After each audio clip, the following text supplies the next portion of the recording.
And it's a bit hot in here. We don't have air conditioner. No doubt there will be an impact on business, maybe confidence. What are you hearing from your members? Well, good evening. I had quite a lot of phone calls today, and I think business is deeply concerned. I think South Africans should be deeply concerned, not about today as such, but the pattern that has been emerging. This is the fourth incident we've had in 4 months. This is the most serious one, because in the previous months, in fact, the load shedding was simply placed on a small group of intensive using companies.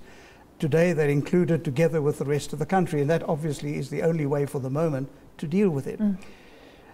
I think that's the one point. The second point is, I think what worries a lot of business, I mean, have we learned any lessons since 2008? Because for some of us, this all looks like a bad movie that one is watching again. But the other point is that, in fact, you know that our economy isn't growing rapidly. It's 2%. It's a sluggish economy. We've had a budget that seeks to boost growth. How can we be having these problems when our economy is only growing at 2%?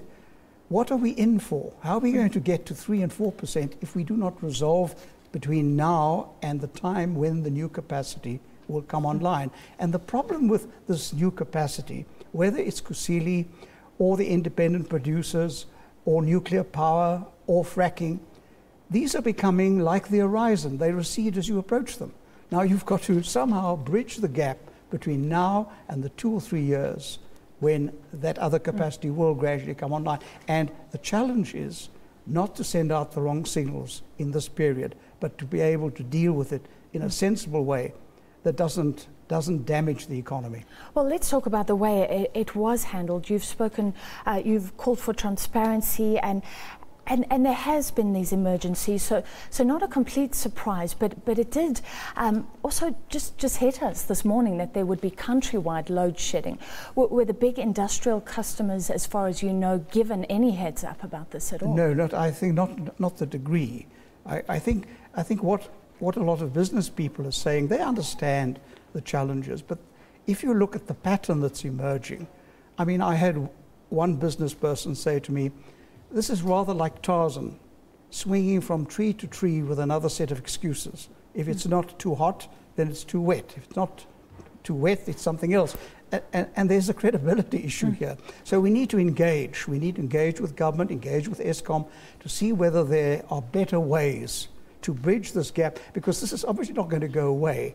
And are we going to send out a signal to investors and others, look, we can't handle this for 2 or 3 years, go away and invest somewhere else? I mean, I really think we do need to get a grip on this and show that we are able to deal with the next 2 or 3 years. It seems incredible to a lot of people that, given the hikes we've had over the recent years, that Eskom just can't keep its coal dry.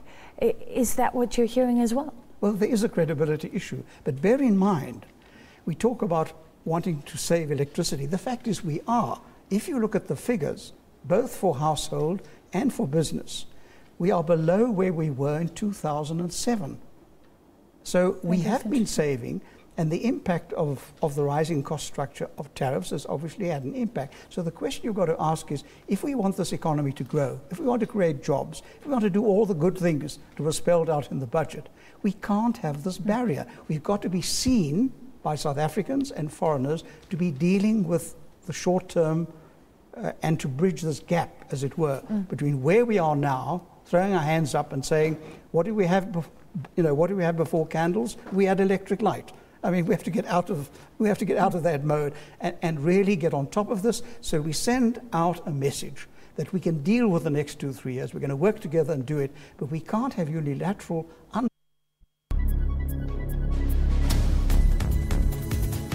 gripe that I think quite a lot of business people have about where we are today. So you've called for a meeting with government. Is that what you want, some sort of controlled action? Because if we don't have the power and there are no plans in place for those 2 years or so while we're ramping up infrastructure, nothing can be done. So would you just like a controlled, pre-planned sort of process? We want it, and there are some plans on the table which seem to have dropped off the radar screen, which we want to renew and engage with government, engage with 2 ministers, the Minister of Energy and the Minister of Public Enterprise, to say, look, we're in this together. Let's try and resolve it. But let's try and resolve it in a way that sends out a message of confidence to the country and to business that, yes, we know they're short-term problems, but we're going to deal with them in an effective way, and we're going to send out a message that we can manage this. There is a feeling that we're not managing it properly, which is why we seem to be drifting from one weekend to the next. Surely we can do better. The CEO of Eskom has said many times that they have been hamstrung in a way because they were not given the increases that they wanted from NERSA. And consumers were happy. Electricity wasn't going up as much as we first anticipated. But in retrospect, should those increases have been granted? Should you not be making submissions to NERSA, perhaps?